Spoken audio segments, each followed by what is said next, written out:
আসসালামু আলাইকুম। সবাই কেমন আছেন? আলহামদুলিল্লাহ আমরা ভালো আছি। অনেকদিন ধরেই চিন্তা করছিলাম নিজের বারান্দায় কিছু সবজি গাছ লাগাবো, ফল গাছ লাগাবো। কিন্তু আসলে পরিবেশ, পরিস্থিতি এবং জায়গা, মাটি এইসবের অভাবে একদমই লাগানোর সাহস করতে পারছিলাম না। তো আমার যেহেতু ফুল গাছ আছে, ফুল গাছের জন্য যেহেতু আমি দারাজ থেকে মাটি কিনি, তো সেই চিন্তা করে ভাবলাম যে ওই মাটিতেই আমি ঘরের সবজি যেগুলো খাওয়ার জন্য কিনে নিয়ে আসি, ওই বীজ থেকেই কিছু সবজি লাগানো যায়, দেখি কি হয়। তো আমি কিছু করলার বীজ এবং কাঁচামরিচ নিয়ে লাগানো শুরু করি। এটাই আমার ফার্স্ট এক্সপেরিমেন্ট ছিল যে দেখা যাক বারান্দায় আমি কিছু করতে পারি কিনা। এর আগে আমি কখনো মরিচ, করল্লা মানে ফল জাতীয়, সবজি জাতীয় কোনো গাছ লাগাইনি। এটাই আমার ১ম। এই বারান্দাটা আমার বেডরুমের সাথে। তো এই বারান্দার দুটো প্লাস পয়েন্ট আছে, যেটা হলো রোদ।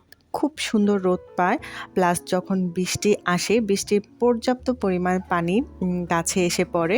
তো এই ২ টা দিক দিয়ে আমি খুবই মানে উপকৃত হয়েছি, যেটা গাছের জন্য খুবই প্রয়োজন। ১ম দেখা যেত যে করল্লা ছোট, ছোট করল্লা ধরছে এবং ঝরে, ঝরে পড়ে যাচ্ছে। তো আমি বিভিন্ন YouTube ঘাটাঘাটি করলাম, সার্চ করলাম। তো দেখলাম যে ওনারা সার দিতে বলছে, প্লাস বিষ দিতে বলছে। তো আমার যেহেতু এগুলো হাতের নাগালে ছিল না, তো আমি যেগুলো তরকারি, দৈনন্দিন তরকারি যেগুলো আমি কাটাকুটি করতাম, ওইগুলোর ছোলাগুলো গাছের গোড়ায় দিয়ে রাখতাম। তারপর আমরা যে কয়েল জ্বালাই, কয়েলের গোড়াটাও গাছের গোড়ায় দিলে অনেক উপকার পাওয়া যায়। তারপর আমি মাঝে, মাঝে যে হলুদটা তরকারিতে ব্যবহার করি খাওয়ার জন্য, ওই হলুদের গুঁড়া কয়েলের গুঁড়া মিক্সড করে গাছের গোড়ায় দিয়ে রাখতাম। তো আলহামদুলিল্লাহ অল্প পরিচর্যায় আমার গাছ মোটামুটি আমাকে খুশি করতে পেরেছে। আমি শুধু চেয়েছিলাম যে আল্লাহ একটা করল্লা অন্তত যেন আমি খেতে পারি।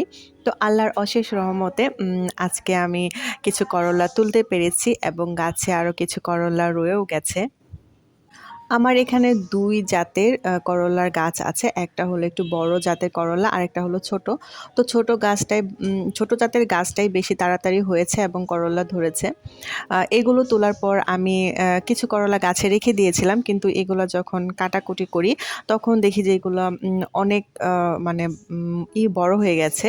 তো চিন্তা করলাম গাছে যেগুলো আছে ওইগুলাও হয়তোবা বড় হয়ে গেছে। তো ওইগুলাও পেড়ে আবার কেটে ফেলি। অনেক দিনের স্বপ্ন আমার পূরণ হলো।